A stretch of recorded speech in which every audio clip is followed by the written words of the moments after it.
Hello friends. So I've started getting into antiquing.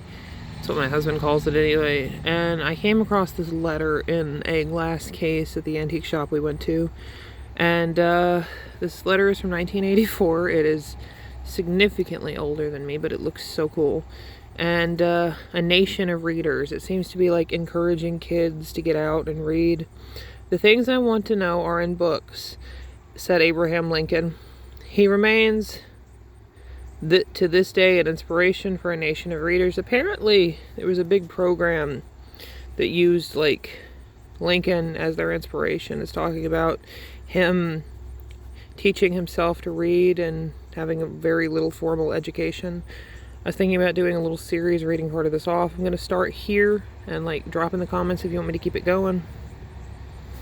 But, see, when I first got this, I thought that it was like a handwritten letter, but no, it's some kind of pamphlet in the mail. Learning by Littles.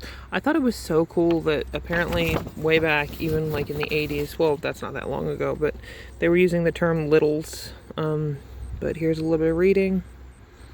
The aggregate of all his schooling did not amount to 1 year. He was never in a college or academy as a student. What he has in the way of education, he picked up. After he was 23 and he had separated from his father, he studied English grammar, imperfectly, of course, but so as to speak and write as well as he does. He regrets his want of education and does what he can to supply the want.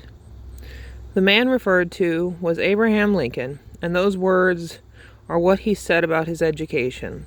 Student Abraham Lincoln had a formal education comparable to the average student of his day and time, going as far in his studies as the pioneer school system was able to take him. He received his education by littles during his Kentucky and Indiana years. His formal education attended at school amounted to about 1 year.